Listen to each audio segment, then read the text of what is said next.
Hello students, NK Mittal law class में आपका स्वागत है।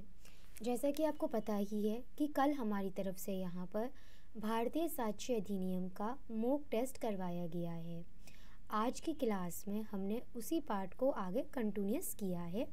इसका मतलब ये कि हम आज की क्लास में भी भारतीय साक्ष्य अधिनियम का सेकेंड पार्ट मॉक टेस्ट जो है इसका सेकेंड पार्ट उससे रिलेटेड क्वेश्चन आंसर लेकर आए हैं। तो चलिए फिर अपनी आज की क्लास स्टार्ट करते हैं। फर्स्ट क्वेश्चन आपके सामने आ चुका है। विवाहित स्थिति के दौरान आप क्वेश्चन अच्छी तरह रीड कर लीजिए और बताइए क्या आंसर होगा आपकी तरफ से। आई थिंक अब तक आप क्वेश्चन को रीड कर चुके हैं और अपना आंसर भी आप कर चुके होंगे। और इसका सही आंसर होगा ऑप्शन ए। इसका सही आंसर होगा सेक्शन 112 से रिलेट करता है। हम इसका चार्ट बना चुके हैं, जितने भी ऑप्शन है उसको भी हम देख लेते हैं। यहाँ पर birth during marriage conclusive proof of legitimacy section 1112 section 112।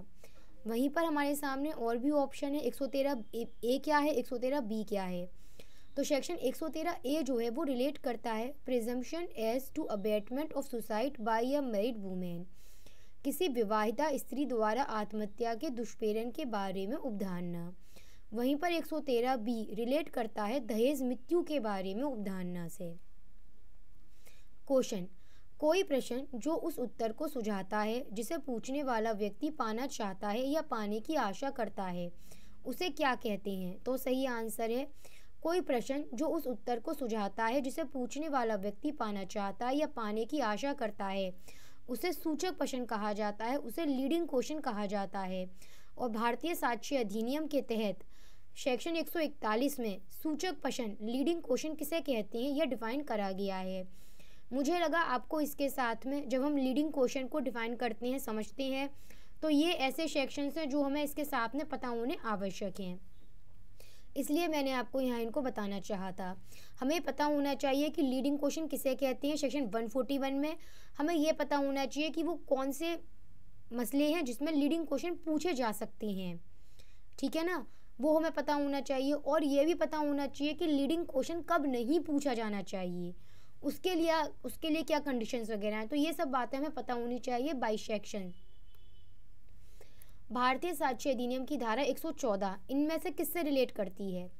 Option A, कौन साक्ष्य दे सकता है। ऑप्शन बी, न्यायालय किन्हीं तथ्यों का अस्तित्व उपधारित कर सकेगा। ऑप्शन सी, विवाहित स्थिति के दौरान में की गई संसूचना, या इनमें से किसी से भी नहीं। तो सही आंसर होगा भारतीय साक्ष्य अधिनियम की धारा 114 रिलेट करती है न्यायालय किन्हीं तथ्यों का अस्तित्व उपधारित कर सकेगा। वहीं पर अगर हम बात करें ऑप्शन ए की, जो कि कह रहा है कि कौन साक्ष्य दे सकता है, तो उससे रिलेटेड सेक्शन आता है सेक्शन 118। वहीं पर अगर हम बात करें ऑप्शन सी की, विवाहित स्थिति के दौरान की गई संसूचना, रिलेट करता है सेक्शन 122। भारतीय साक्ष्य अधिनियम के तहत क्वेश्चन आपके सामने है, साबित नहीं हुआ, इसका क्या मतलब है। इंग्लिश में कहते हैं नॉट प्रूव्ड। इसका मतलब जब वह ना तो साबित किया गया हो और ना ही ना साबित हो।